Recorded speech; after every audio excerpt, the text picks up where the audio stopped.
जय श्री ओम नमः सिद्धेभ्यः।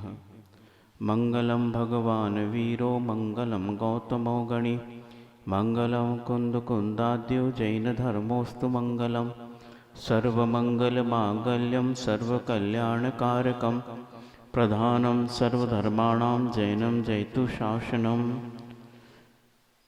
बोलो पंच परम परमेष्टि माँ भगवान की, परम आराध्य आचार्य गुरु विद्यासागर जी महामुनि राज की, परम पूज्य निर्यापक समण श्री समय सागर जी महामुनि राज की, पूज्य मुनि श्री प्रसाद सागर जी महामुनि राज की, समस्त मुनि संघ की।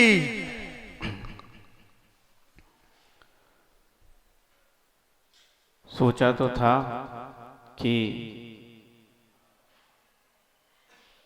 आगे स्वाध्याय का जो क्रम चल रहा है उसको आगे बढ़ाएंगे, किंतु यहाँ की कमेटी ने भी यह निवेदन किया और यह हमारा भी कर्तव्य है कि आज नहीं कल एक बहुत बड़ा दिवस आया था। कौन सा दिवस था कल? शिक्षक दिवस। और उस दिवस पर आप लोग कुछ प्रोग्राम करना चाह रहे थे, सम्मान करना चाह रहे थे, और वो कल नहीं हो पाया किसी कारणवश। आज उस बात को आपने किया तो हमने सोचा आज स्वाध्याय को गौण करके, यद्यपि ये भी स्वाध्याय है, स्वाध्याय के कई भेद होते हैं, ग्रंथ का मंगलाचरण करके ही स्वाध्याय हो ऐसा नहीं है।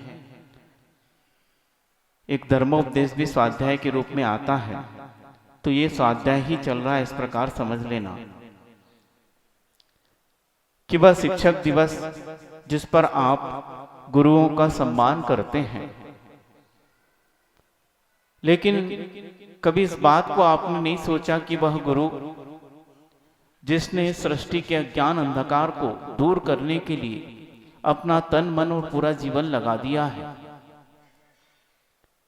इस सृष्टि में जितना भी अज्ञान है, अव्यवहारिकता है, अकुशलताएं हैं, उन सब को मिटाकर एक व्यक्ति को ज्ञानवान बनाना, व्यवहारिक बनाना और कुशल बनाना, यह कार्य केवल एक ऐसे व्यक्ति पर आधारित होता है जिसे हम अपने जीवन में शिक्षक का या गुरु का सम्मान देते हैं। उस व्यक्ति का आपने सम्मान किया, किंतु वह व्यक्ति सम्मान को चाहता नहीं है। उसने कभी सम्मान की अपेक्षा नहीं की कि मुझे मेरे कार्यों के लिए सम्मानित किया जाए। मैंने जो कृतित्व इस दुनिया में किए हैं, उसकी प्रसिद्धि यह समाज, यह देश, यह विश्व करे, इस बात की उन्हें कोई भी अपेक्षा नहीं है। यदि वह व्यक्ति इस प्रकार की अपेक्षा करेगा तो कभी भी वह गुरु पद के योग्य नहीं हो पाएगा, शिक्षक के योग्य नहीं हो पाएगा। शिक्षक यह शब्द बताता है कि वो व्यक्ति केवल शिक्षा देता है और किसी बात की अपेक्षा नहीं करता है, उसी का नाम शिक्षक है। उसने कभी यह सम्मान चाहा नहीं है, किंतु यह हमारा परम कर्तव्य है ऐसे व्यक्ति को सम्मानित अवश्य करें जिन्होंने हमारे जीवन में ज्ञान का प्रकाश भरा है। ये सभी कर्तव्यों में परम कर्तव्य है, पर होता यह है कि व्यक्ति अपने संसार के सारे कर्तव्यों को तो बहुत तन मन धन से और बहुत उत्साह के साथ मनाता है, करता है, पर वस्तुतः जिसने हमें मनुष्य होने के बाद भी मनुष्यता सिखाई है, उस व्यक्ति को हम समय पर भूल जाते हैं और कई बार उसका अपमान भी कर देते हैं। वह व्यक्ति सम्मान को नहीं चाह रहा है, किंतु वस्तुतः उस शिक्षक का, उस गुरु का सम्मान इतना है कि जो उसने अपने जीवन में आपके लिए कल्याणकारी जो भी बात बताई है, सिखाई है, उसको हम अपने जीवन में केवल सुने नहीं किंतु सुनकर अपने जीवन में आचरित कर लें, आचरण में ले आए और आचरण में लाने के बाद अपना जीवन उन्नत हो जाए। जिस दिन हमारा जीवन उन्नत और सुखी हो जाता है उसी दिन गुरु समझता आज मेरे जीवन का सम्मान हो गया। वो भेंट उपहार से प्रसन्न नहीं होते, क्योंकि इस भेंट उपहार से तो हो सकता उनके अंदर लोभ वृत्ति आ जाए, अहंकार वृत्ति आ जाए, इसलिए इन बातों पर वो ध्यान नहीं देते हैं। लेकिन जिस वक्त वह छात्र अपने जीवन में उन्नति कर लेता है, उसके जीवन का विकास हो जाता है और केवल भौतिक दृष्टि से नहीं किंतु व्यवहारिक दृष्टि से, सामाजिक दृष्टि से और उसके बाद अंत में आध्यात्मिक दृष्टि से जब उसका विकास हो जाता है तब वह गुरु समझते हैं, शिक्षक समझते हैं कि आज मुझे मेरे कार्य का पूर्ण सम्मान मिल गया। हम उस व्यक्ति का क्या सम्मान कर पाएंगे? वस्तुतः शिष्य ही उस गुरु का सम्मान कर सकता है, लेकिन कब? जब वो उनकी बात जो उनने कही है, जो शिक्षा दी है, उसको अपने जीवन में उतार ले। बहुत सुंदर बात याद आ गई। आचार्य उमा स्वामी महाराज जी ने तत्वार सूत्र लिखा है, उसमें जीव द्रव्य का कार्य लिखा है। वस्तुतः 7 तत्वों पर आधारित यह ग्रंथ है। उसमें जीव द्रव्य का भी विस्तृत वर्णन है कि जीव द्रव्य का क्या कार्य होता है। तो उस वक्त ऐसा सूत्र लिखा जो आज जैन धर्म के लिए या पूरे विश्व धर्म के लिए एक संकल्प सूत्र बन गया, लोगो बन गया है। बताओ क्या कहा? हाँ, उपद्रवो परस्पर उपद्रवो जीवाना। गलत तो नहीं बोल गया? क्या है, कई बार मेरी बुद्धि जो है फिर जाती है। आपस में एक दूसरे के लिए उपद्रव करना ये जीव का कार्य है नहीं।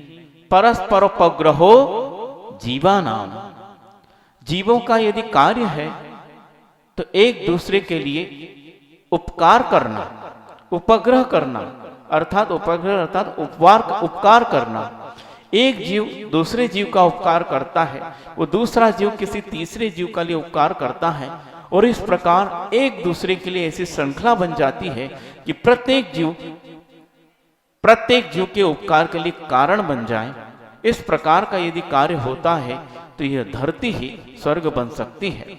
उस वक्त उस सूत्र में उमा स्वामी महाराज जी ने लिखा है कि स्वामी अपने सेवक का उपकार करता है कि जब कभी उसको आवश्यकता पड़े अथवा उसका जीविका के साधन के लिए वह धन भी देता है और भौतिक सामग्री भी उसको प्रदान करता है ताकि उस सेवक का जीवन चल सके।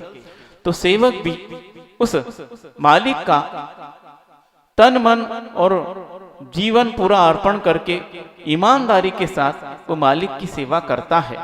तो सेवक का मालिक के ऊपर उपकार हो गया और उस स्वामी का जो है, मालिक का जो है, उसको धन इत्यादि देकर सेवक के ऊपर उपकार हो गया। इसका नाम परस्पर उपग्रहो जीवाना, एक दूसरे पर उपकार कर रहे हैं। ऐसा नहीं कि सेवक मालिक की सेवा करके केवल मालिक का उपकार कर रहा है अथवा मालिक ये समझे कि मैं इसे धन इत्यादि देकर इसका बहुत बड़ा उपकार कर रहा हूं, ऐसा नहीं है। दोनों ने एक दूसरे के ऊपर उपकार का किया है। तो मालिक भी उस नौकर का उपकार मानकर उसके प्रति सम्मान का भाव रखे और सेवक तो मालिक के लिए सम्मान का भाव रखता ही है। और आगे एक बहुत बड़ी बात की है, उसको देखकर और पढ़कर एकदम आश्चर्य होता है कि हाँ, उमा स्वामी महाराज जी ने इतना सूक्ष्म विषय खोलकर रख दिया है। पूज्यपाद स्वामी ने उसकी टीका लगते वक्त कि स्वामी और सेवक का उपकार तो आपको दिखता है, प्रकट रूप में दिख रहा है, लेकिन और आगे बढ़कर उन्होंने कहा कि एक शिष्य जब अपने गुरु के चरणों में आता है कि भगवान इस संसार से भयभीत हूं, मेरा उपकार कीजिए, और गुरु भी उस योग्य शिष्य में योग्यता देखकर जब उसे शिक्षा देते हैं, दीक्षा देते हैं, उस पर परम उपकार करते हैं। यह तो दिखता है कि गुरु ने शिष्य पर उपकार किया, लेकिन पूजपाद स्वामी आगे और कहते हैं कि जिस प्रकार गुरु ने उस शिष्य को व्रत इत्यादि देकर उस पर उपकार किया है, उसी प्रकार वह शिष्य भी गुरु पर उपकार करता है। गुरु पर कैसे उपकार करता है? जिस प्रकार गुरु ने उसे मार्ग का बोध दिया है, आचरण के लिए ज्ञान दिया है, तुम्हें इस प्रकार इस मार्ग पर चलना है, इस प्रकार का आचरण करना है, इस प्रकार के वचनों का उपयोग करना है, इस प्रकार अपने चिंतन को रखना है। जो शिक्षा दी है उस शिक्षा पर वह शिष्य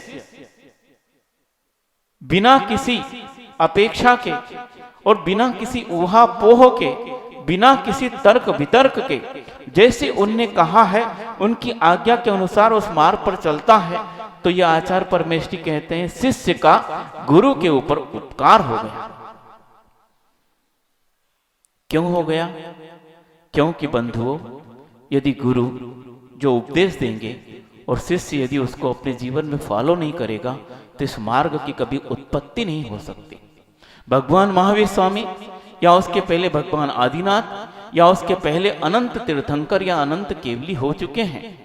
उन्होंने धर्म का उपदेश दिया, लेकिन यदि एक भी व्यक्ति उसके अनुसार नहीं चलता तो क्या होता है? धर्म तो वहीं खत्म हो जाता। उस शिष्य ने भी उपकार किया है। जिस धर्म का कथन भगवान ने किया था उस धर्म को आस्था के साथ उसने अपने जीवन में उतारा है, अपने आचरण में उतारा है और उतार कर कई और व्यक्तियों को भी प्रेरित किया है। तो इस प्रकार यह मार्ग बन पड़ा है। जब बूंद उत्पन्न होती है और वह उत्पन्न होकर वहीं सीमित रह जाए तो बंधुओं कभी समुद्र नहीं बन सकता। क्यों नहीं बन सकता महाराज जी? बूंद से और समुद्र से क्या प्रयोजन है? कहां बूंद और कहां समुद्र? आप ये कहां जोड़ रहे हैं? थोड़ा धैर्य तो रखो। बूंद उत्पन्न हुई, एक दूसरी बूंद को उसने देखा। यद्यपि मेरे में शक्ति तो है पर इतनी नहीं कि मैं आगे और यात्रा कर सकूं। तुम भी मुझसे मिल लो तो तुम्हारा जीवन भी रह जाएगा और मेरा भी रह जाएगा। 2 बूंद मिल गई। एक बूंद से 2 बूंद बड़ी की एक बूंद बड़ी? बोलो, 2 बूंद बड़ी हो गई ना, थोड़ी सामर्थ्य बढ़ी। कुछ और बूंदें मिली, उनसे भी इस प्रकार कहा गया और उनने स्वयं भी सोचा, थोड़ी और मिल गई। ऐसे बूंद बूंद के मिलन से आचार्य परमेष्ठी ने दोहा लिखा है, बूंद बूंद के मिलन से जल में गति आ जाए। वो बूंद बहना नहीं जान रही, वो बह नहीं सकती थी क्योंकि सामर्थ्य तो है बहने की, लेकिन मैं अकेली हूं, बहने की शक्ति कम है। कुछ बूंदें मिली तो बूंद बूंद के मिलन से बूंद बूंद मिली तो एक धारा बन गई। अब धारा में गति करने की क्षमता है। वो धारा मिलके क्या बनती है? देखिए, बूंद बूंद के मिलन से जल में गति आ जाए, सरिता बन। अब क्या बन गई? वो धारा और धारा मिलकर बहुत सी धाराएं इकट्ठी होकर एक क्या बन गई? नदियां बन गई। अब नदी बन गई, क्या हुआ? सरिता बन गई। और भी बहुत सी सरिताएं उसको रास्ते में मिली और मिलते मिलते बहुत बड़ी हो गई। सरिता बन सागर मिले, वो जाकर सागर में मिल जाती है और अंत में आचार्य ने लिखा सागर बूंद समाए। अर्थात जो बूंद पहला था उस व्यक्ति ने सोचा कि बहुत से बूंदों को मिलाकर एक धारा बनाई, उन धाराओं ने बहुत सी धारा को मिलाकर एक सरिता बनाई और सरिताओं ने बहुत सी सरिता को मिलाकर अपना परिवार बहुत बड़ा किया और वो सारी सरिता मिलकर ही सागर बनी। तो बंधुओं, उस एक बूंद में भी सागर है और सागर में भी एक बूंद है कि नहीं? सागर बूंद समाए, वो सागर जो इतना बड़ा है उस बूंद में समा गया, क्योंकि बूंद बूंद मिलकर ही सागर बना है। ये यात्रा एक अकेले व्यक्ति की नहीं, कई व्यक्ति की है। इसी प्रकार आचार्य कहते हैं कि गुरु अकेला मार्ग पर नहीं चल सकता, किंतु वह कई व्यक्तियों को प्रेरित करके एक ऐसे महामार्ग का निर्माण करता है और आज तक वो चला है और अंत काल तक चलेगा। इसमें कोई भी अंत काल तक मतलब पंचम काल के अंत तक चलने वाला यह मार्ग है और वह कभी भी विच्छेद को प्राप्त नहीं होगा। तो कैसे चलेगा? ऐसे ही चलेगा, बूंद बूंद के मिलन से जल में गति आ जाए। एक बूंद दूसरी बूंद से मिलकर प्रेरित होगी और वह ऐसी गति करेगी कि अंत तक जाकर वो समुद्र में समाएगी, एक समुद्र का निर्माण करेगी। इन बूंदों ने ही मिलकर समुद्र का निर्माण किया है। समुद्र कहीं से आकर टपका नहीं है। क्या कि पहले समुद्र था, ये सब बूंद बूंद मिलकर धारा बनती है, धारा सरिता बनती है और सरिताएं मिलकर ही समुद्र बनती है। इसी प्रकार ये मार्ग चलता है। तो गुरु के ऊपर उपकार उनके सम्मान से नहीं है, उनके कार्य के सम्मान से नहीं, लेकिन उनने जो कार्य किया उसको अपने जीवन में धारण करके शिष्य उस मार्ग पर चलता है तो गुरु का बहुत बड़ा सम्मान होता है जो कि आपने किया है। ये लेकिन कर्तव्य है। आप कहोगे कि महाराज जी फिर इसका सम्मान नहीं करना चाहिए।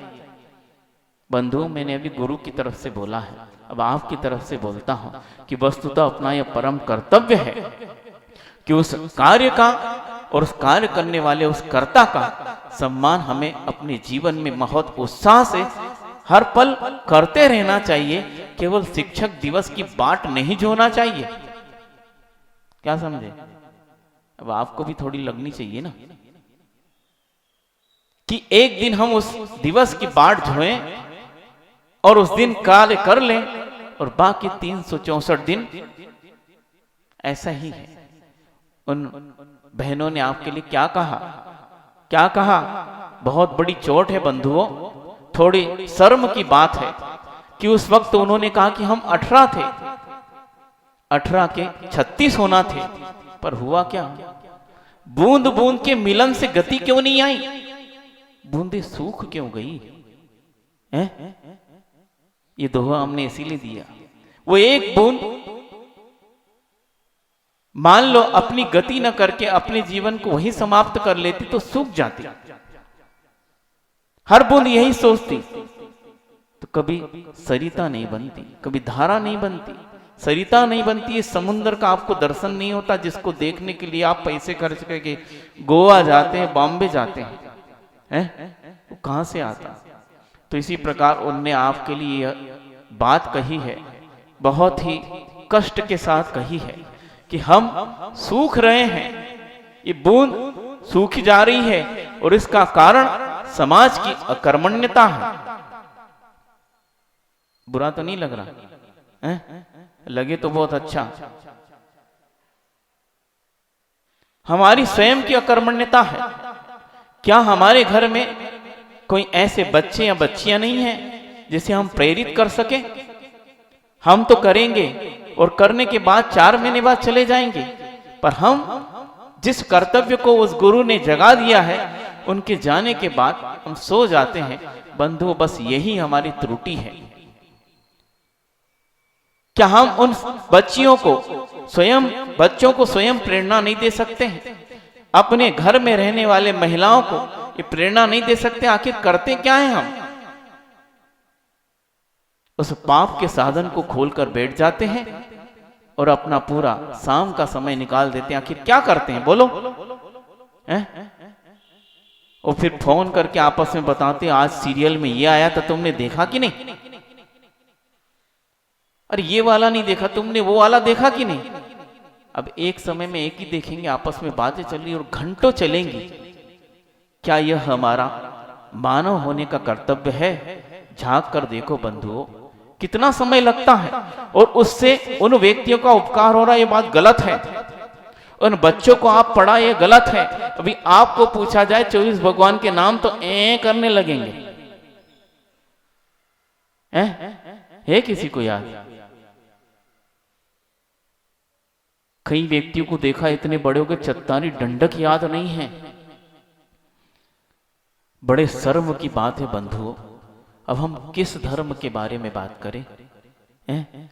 यह केवल धर्म की पाठशाला नहीं है बंधुओं, यह संस्कार की पाठशाला है। और आप अपने बच्चों को प्रेरित करके वहां यदि भेजेंगे, वह बच्ची या बच्चा जाकर उनको पढ़ाएगा, उससे पहले स्वयं संस्कार सीखेगा कि आखिर मेरे जीवन में कितना अंधकार है, हम दूसरे का अंधकार क्या दूर करेंगे, हैं? जब वो पढ़ेगा, वस्तुतः धर्म इसको कहते हैं यार, हम किस प्रकार सोचते हैं, हम किस प्रकार कार्य करते हैं, हमारा आज जीवन किस प्रकार चला जा रहा है। ये भेड़ की चाल चली जा रही है, एक गड्ढे में गिरती सब गिर जाती है, हम यही तो चाल चल रहे हैं। ये वो स्वयं सीखेगी जाकर, वो बच्चों को पढ़ा नहीं रही है, वो अपने आप को पढ़ा रही है। पहले वो सीखती है कि यहाँ मेरे जीवन में भगवान अंधकार है, आज मेरा ही माइंड, जाले साफ हो गए। दिवाली के दिन जाले साफ करते ना, आज तो पाठशाला में आके पहले तो मेरे जाले साफ हो गए कि मैं सीख गया इस धर्म को, मैं सीख गई इस धर्म को, ये धर्म होता है। आज तक हम अंधकार में थे। वो पहले अपने आप को पढ़ाता है, शिक्षक वही होता है जो सबसे पहले अपने आप को पढ़ाता है। जो दूसरों को पढ़ाने की लालसा रखता है वो गुरु नहीं हो सकता। गुरु स्वयं पहले अपने आप को पढ़ाता है, फिर बाद में जब वो आश्वस्त हो जाता है कि मैंने इस शिक्षा को केवल पढ़ा नहीं, अपने जीवन में आचरित कर लिया है और मेरा जीवन उस शिक्षा से पल पल यापन हो रहा है, तब कई व्यक्ति उनके चरणों में आते हैं और वह निवेदन करते हैं, तब उस शिक्षा को वह गुरु उसको प्रदान करते हैं योग्य पात्र देखकर। तो इसी प्रकार ये पाठशाला की जो बहनें हैं या कोई भाई है या जो भी महिलाएं हैं, उन्होंने अपने जीवन के उन सुखद क्षणों को छोड़कर, उन सारी सुख सुविधाओं को छोड़कर उस मंदिर में आकर उन बच्चों के लिए निस्वार्थ भावना से यह कार्य किया है। यह सम्मान की बात है बंधु। अपनी स्वप्रेरणा से, किसी की जबरदस्ती नहीं है, अपनी स्वप्रेरणा से अपने उस जीवन में उस समय को निकालकर घंटे 2 घंटे इस प्रकार का कार्य करके दिया है और ये कार्य किया है, लेकिन फिर भी हम अकर्मण्य बन रहे हैं, कोई किसी को चिंता ही नहीं। बंधुओं, एक चेतन कृति का निर्माण करने में वर्षों लग सकते हैं, लेकिन यदि एक भी कृति निर्माण हो गई तो ये सारे संसार को बदलने में क्षमता रखती है। कौरव 100 हो गए थे, लेकिन गिनती से कोई काम नहीं बंधुओं, असंस्कारित थे, अधार्मिक थे।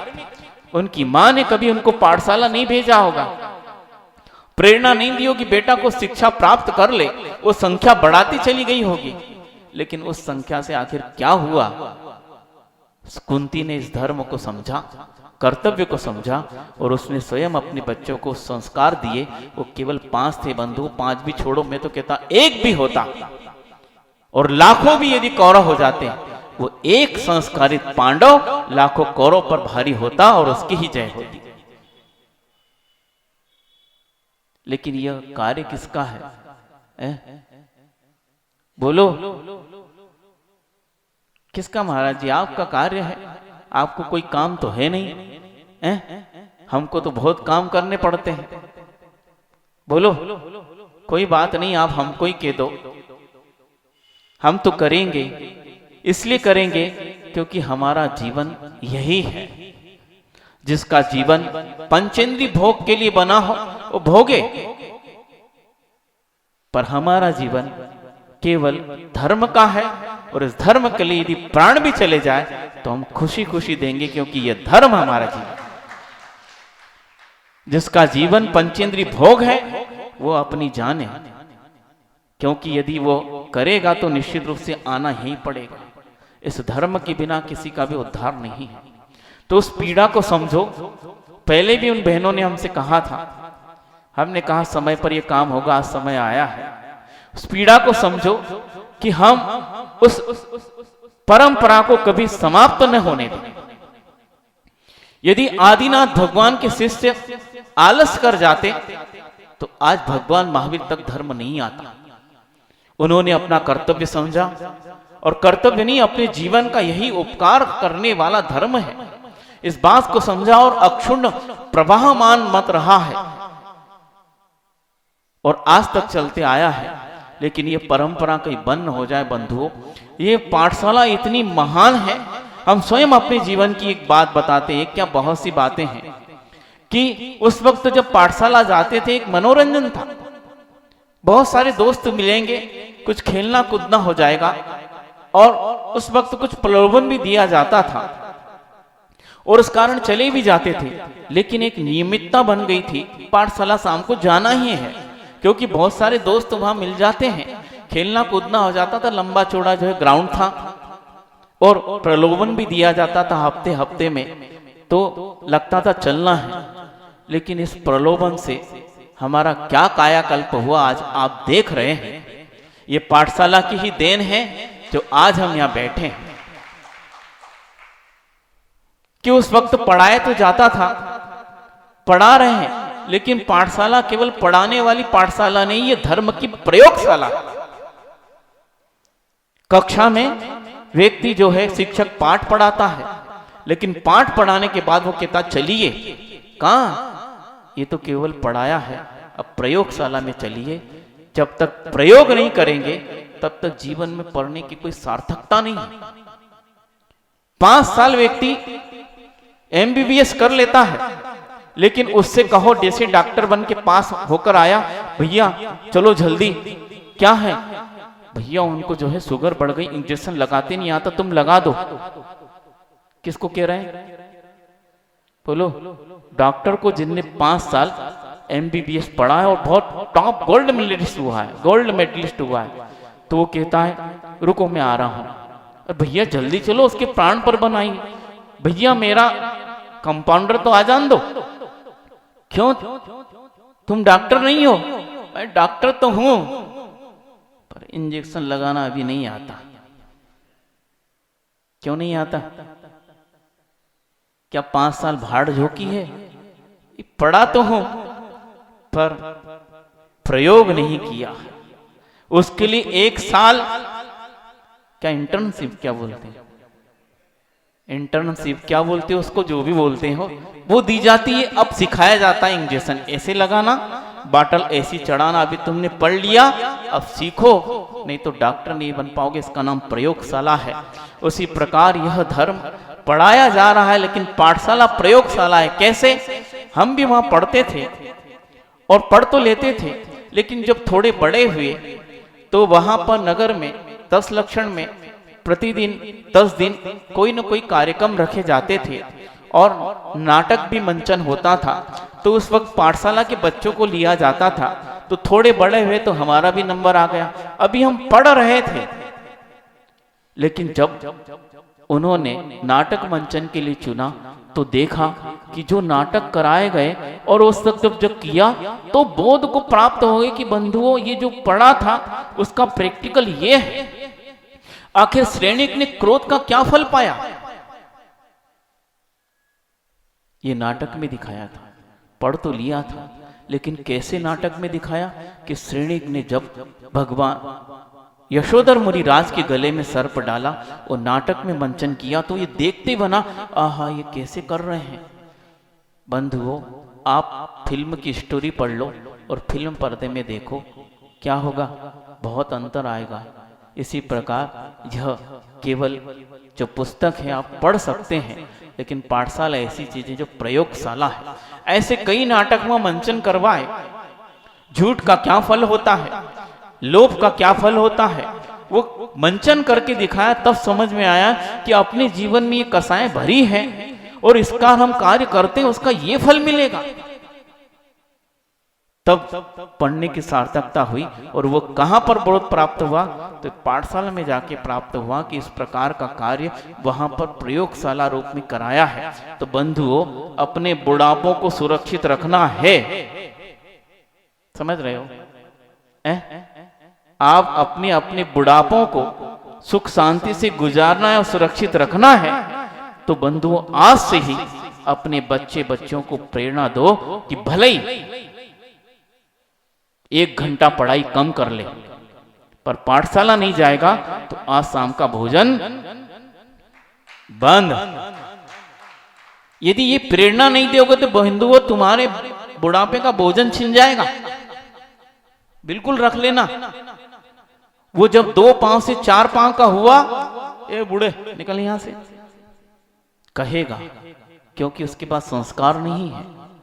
ये संस्कार तुम नहीं दे पा रहे हो, उस पाठशाला में भेजिए जिन्होंने वहां संस्कार देने का संकल्प लिया है, और वो इस प्रकार का संस्कार आप उनको देंगे और ये कार्य होगा तो निश्चित रूप से आपके जीवन की यहाँ व्यवस्था हो जाएगी। पर इस स्वार्थ से नहीं, उस व्यक्ति का कल्याण हो जाए, इस स्वार्थ से, इस बात से केवल अपने जीवन में ये बात रखना कि उन व्यक्तियों को और जो पढ़ाने के योग्य हैं उनको भी प्रेरणा देना कि बंधुओं या बहनों या भाइयों, इस प्रकार का केवल 1 घंटे का काम नहीं है, और क्या हम जीवन में से इस प्रकार का कार्य नहीं निकाल सकते?